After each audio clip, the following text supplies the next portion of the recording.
Good morning everyone. कैसे हैं आप सब? उम्मीद करता हूँ आप सभी बहुत अच्छे होंगे। आज हमारे पास है क्लास 5 की हिंदी की पहला पार्ट, रिमझिम का जो पहला पार्ट है आपका, राग की रस्सी। ठीक है, ये पार्ट आपने सभी ने पढ़ लिया होगा। इसके जो क्वेश्चन आंसर है वो मैं आपको यहाँ पे बता रहा हूँ। बहुत से बच्चों ने कर लिया होगा, फिर भी अगर किसी को दिक्कत है तो इससे देख के समझ के कर सकते हैं।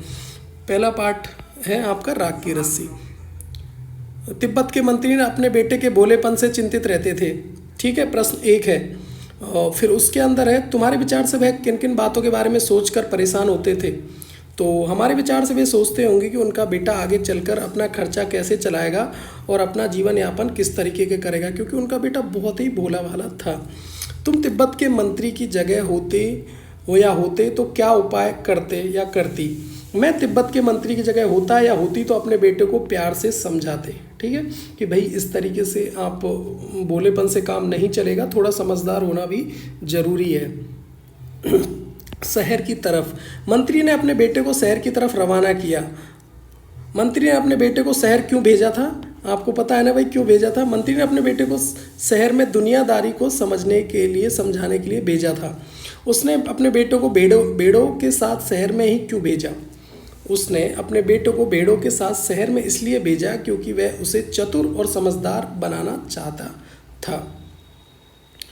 तुम्हारे घर के बड़े लोग पहले कहाँ रहते थे? घर में पता करो। कुछ तो आज भी पड़ोस में किसी ऐसे व्यक्ति के बारे में पता करो जो किसी दूसरी जगह जाकर बस गया हो, तो उनसे बातचीत करो, रोज़ जानने की कोशिश करो क्या आप अपने निर्णय से खुश हैं, क्यों। एक पुरुष, एक महिला और एक बच्चे से बात करो। यह भी पूछो कि उन्होंने वह जगह क्यों छोड़ दी।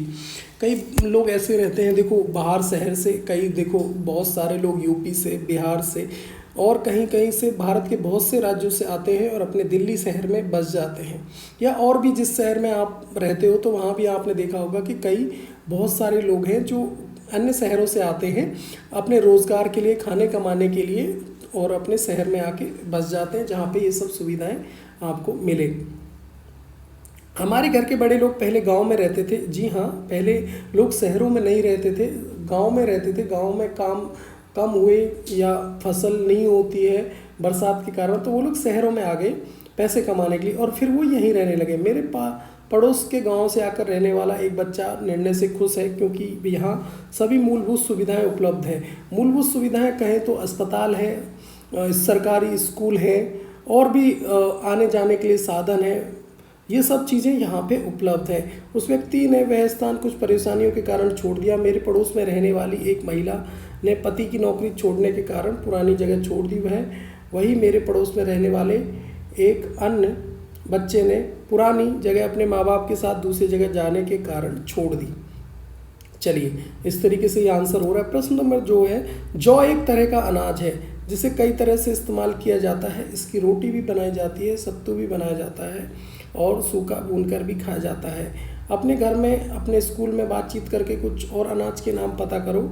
ठीक है, गेहूँ जौ, बाजरा, चना, मक्का, सोयाबीन। ठीक है, ये सब चीज़ हैं और बहुत सारी भी फसलें हैं जो आपके खाने के उपयोग में ली जाती हैं। दालें हैं बहुत सारी। ठीक है, इस तरीके से आप बता सकते हैं। गेहूं और जौ अनाज होते हैं, ये तीनों सब संज्ञा है। गेहूं और जौ अलग अलग किस्म के अनाजों के नाम हैं, इसलिए ये दोनों व्यक्तिवाचक संज्ञा है और अनाज जातिवाचक संज्ञा है। इस प्रकार रिमझिम व्यक्तिवाचक संज्ञा है और पाठ्य पुस्तक जातिवाचक संज्ञा है। ठीक है, तो आज मैं आपको इतना ही करवा रहा हूँ। ठीक है, इसके आगे देखने के लिए मैं अलग से वीडियो बनाऊंगा, तब तक आप इसको देखें और समझें। यहाँ तक अपने क्वेश्चंस का आंसर कर सकते हैं। वीडियो देखने के लिए आपका बहुत बहुत धन्यवाद।